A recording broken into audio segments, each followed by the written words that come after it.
Assalamualaikum warahmatullahi wabarakatuh. Berjumpa lagi teman-teman semuanya bersama Lintang Kemukus channelnya cerita misteri. Baiklah teman-teman Lintang Kemukus semuanya, kali ini Lintang Kemukus mau melanjutkan sebuah cerita misteri yang telah lalu dengan judul Tersesat di Kampung Misterius di Malam Satu Suro di bagian yang kedua. Baiklah teman-teman Lintang Kemukus semuanya, untuk menemani segala aktivitas ataupun istirahat Anda semuanya, tidak perlu menunggu lama-lama lagi, mari kita simak cerita berikut ini. Selamat menikmati.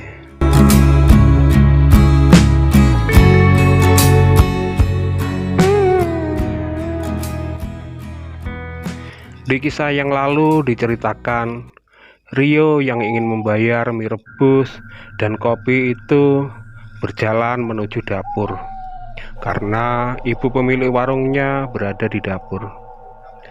Tapi alangkah terkejutnya Rio setelah melihat pemandangan yang sangat mengerikan di hadapannya.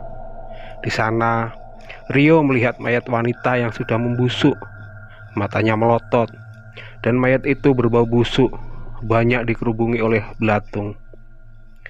Melihat kengerian itu, Rio pun berlari keluar sambil menarik tangan Dimas yang sedikit kebingungan karena tidak tahu apa yang sebenarnya terjadi. Sesampai di luar warung, Dimas pun berhenti dan menanyakan kepada Rio, "Ada apa, Toyo? Kok kamu ketakutan seperti itu? Dan apakah kamu sudah membayar rokok dan makanan yang kita makan tadi?" tanya Dimas kepada Rio. Tidak, Dim. Itu hantu, jawab Rio yang gugup sambil terus ketakutan. Dimas pun menjawab, "Ah, mana mungkin sih, Yo? Orang ibu-ibu tadi baik kok," jawab Dimas sedikit tidak percaya. "Benar, Dim. Aku tidak bohong. Orang di dapur tadi aku tidak menemui ibu-ibu pemilik warung itu kok. Malah aku melihat di sana ada mayat yang sudah membusuk, Dim," jawab Rio. "Aku kok belum begitu percaya, Toyo. Ayo kita periksa lagi bareng-bareng. Jangan-jangan kamu lagi ngigo tadi." Mau tidak mau, Rio pun mengikuti ajakan Dimas untuk memeriksa ke dalam warung itu. Dan kali ini Rio berjalan di belakang Dimas sambil ketakutan. Dimas pun melangkah masuk pintu warung itu. Tapi kali ini ada yang aneh. Dan Dimas melihat dagangan dan perabotan warung itu sudah berubah. Tidak seperti saat mereka masuk pertama kali tadi. Tapi kini dagangan dan perabotannya sudah usang. Bahkan yang bikin merinding Dimas saat itu adalah saat Dimas melihat di piring bekas Rio makan mie rebus tadi sudah berubah.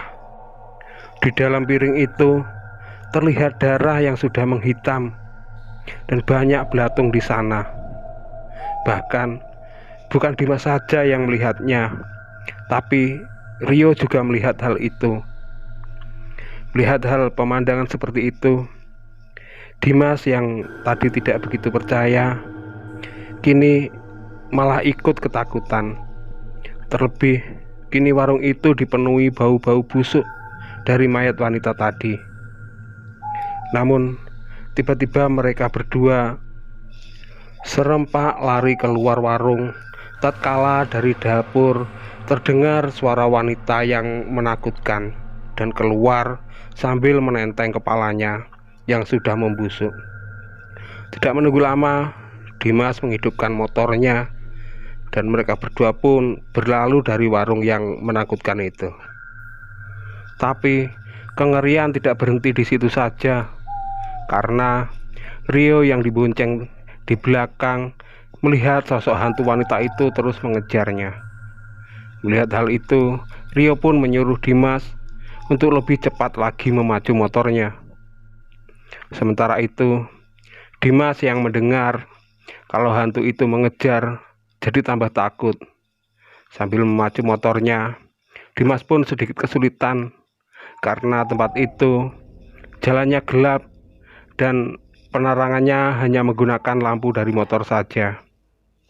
Sementara itu, dari belakang, Rio terus menyuruh Dimas untuk lebih cepat lagi.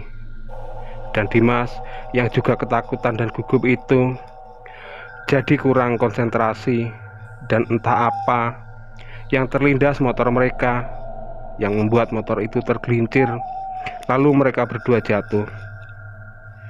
Dengan badan yang terasa sakit karena lecet-lecet, Dimas berusaha mencari keberadaan Rio yang terpental agak jauh dari motor. Dan syukurlah Rio tidak apa-apa, hanya lecet-lecet seperti Dimas. Lalu mereka pun duduk di jalan sebentar sambil mengatur nafas mereka. "Gimana yo? Kamu baik-baik saja?" tanya Dimas kepada Rio. "Iya Dim, alhamdulillah. Kamu juga kan Dim?" tanya balik Rio. "Iya yo, apakah kamu masih melihat hantu yang mengejar kita tadi?" tanya Dimas yang masih sedikit ketakutan. Rio pun menjawab, "Sudah tidak Dim. Baiklah, ayo kita jalan lagi Dim.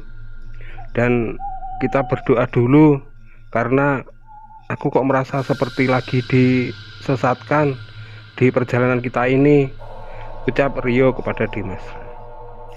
Mereka berdua pun pada akhirnya berdoa dan mulai melanjutkan perjalanannya lagi. Tidak begitu lama, mereka pun melihat tugu perbatasan lagi, dan mereka menemukan perkampungan yang sudah mereka kenali.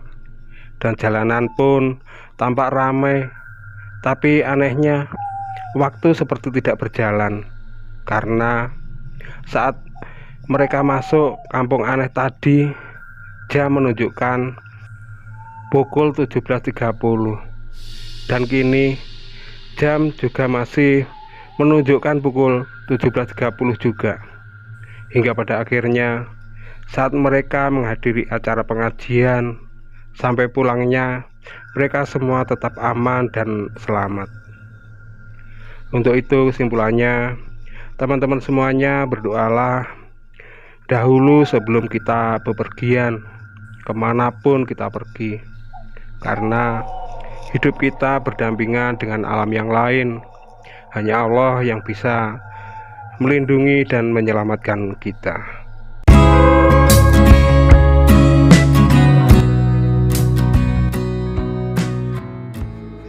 Baiklah teman-teman Lintang Kemukus semuanya, sampai di sini dulu perjumpaan kita kali ini.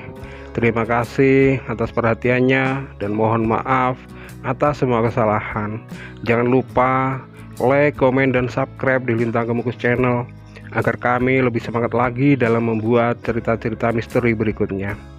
Saya akhiri sampai di sini. Ihdinas siratal mustaqim. Assalamualaikum warahmatullahi wabarakatuh. Selamat istirahat dan terima kasih.